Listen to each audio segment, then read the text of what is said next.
Hello, hello, hello. So I'm coming to you quickly, and this is on a verse. This is Matthew 9:37. It says, Then he said to his disciples, The harvest is plentiful, but the workers are few. What does that mean? What does that mean to you?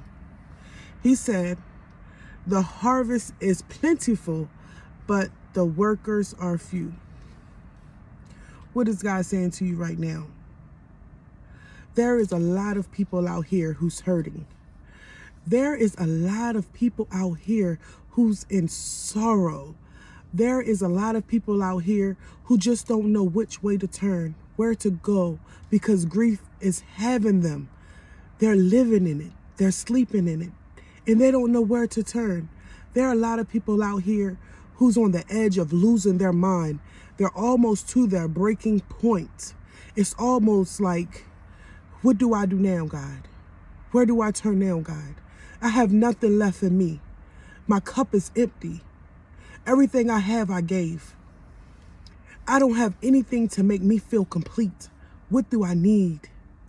It's so many people out here, even going to food insecurity in different countries. It's a lot of pain. It's a lot of hurt.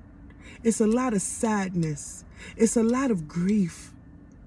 So, he said, the harvest is plentiful. It's so many people out here that need God more than ever right now. This time calls for God like no other. It's so many people. But then he says, but the workers are few. The workers are few. He said, those who do the will of my Father is my brother, my sister, and my mother. Those who do the will. There's a lot of work to be done. And it starts with the people who's next to you. It starts with the people you work with. It starts with the people you come in contact with. See, God is a healer. God is a protector. God is a provider. God is a comforter. And he's just words away. He's just awareness away.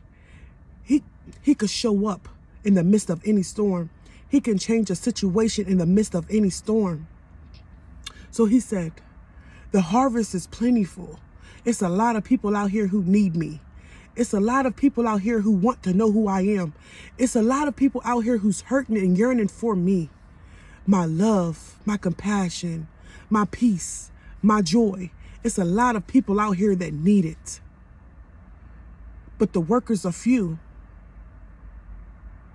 When will you stand up?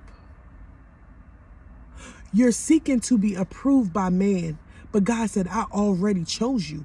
I already approved you because you don't look like them, because you didn't go to school like them, because you don't dress the way they dress, because you don't have what they have. You don't call yourself qualified. He said the harvest is plentiful. It's a lot of people out here. It's people out here doing worse than you. But because you think you're not better than the next person, or you think you don't have as much as the next person, we all have the word of God and we all have access to it.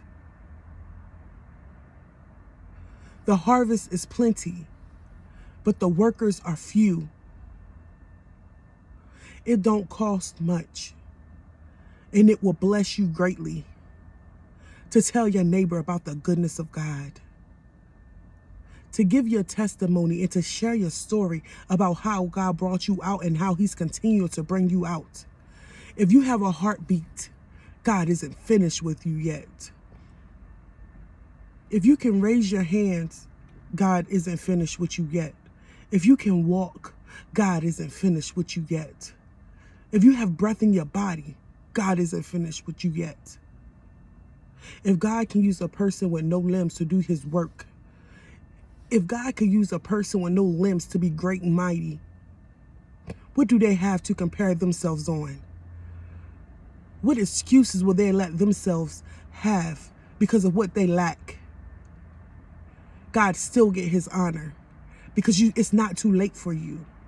But see, people tell you because you don't have, because you don't know, because you can't talk, because you're ignorant, you don't qualify for the position.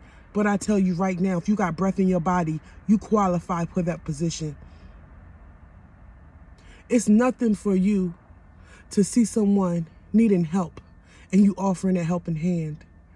It's nothing for you to go out your way and give a testimony to somebody, because that's doing the will of my Father.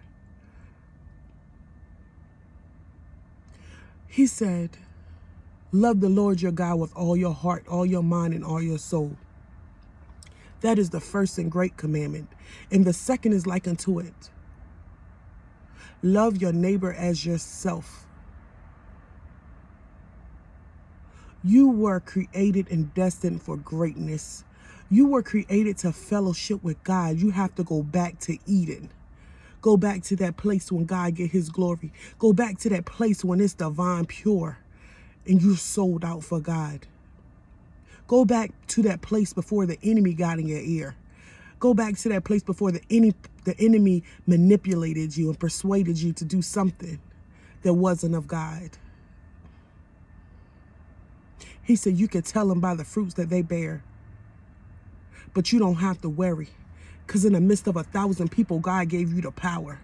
He gave you the power. He said one can chase 1,000. He gave you the power. Your tongue, your words. He gave you a sword. He gave you a weapon that nobody can take from you. But you have to know what the weapons are, and you have to know which weapon to use. You have to know what's coming against you.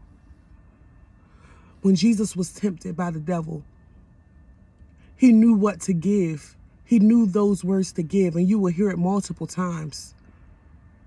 What words will we use when we feel defeated?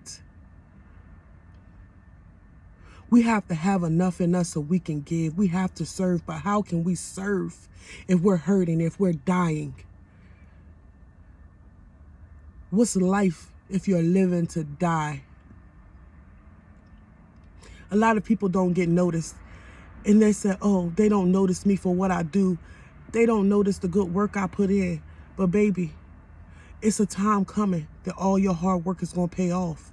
A time is going to come when your name ring bells for generation and generation because you did a work in the will of God. Because you let your own will down and you picked up his will. He said the harvest is plenty. That means once you look around, everywhere around you is harvest for you. But the workers are few. Would you step up today? Would you step up and say, God, I accept the offer. God, I will serve you. God, I will serve them because you gave me a gift like no other. And I will use my gift and I will serve them, God. Because the Son of Man didn't come here to be served. He came here to serve. So will you serve for him? He said, the ones that do the will of my Father is my brother, my sister, my mother. Those are my people. It's not the one that does harm, cause harm, backbite and gossip. The one that spread evil messages. The one that tear down households. It's not those people. You have to recognize it with the gift of discernment. You have to be able to recognize when it comes to you so you can will it away. Let not your heart be in trouble. He said, if you believe in God, believe also in me. And that's my time. I love you with the love of God. Be blessed and have a great night. May your light shine throughout this world.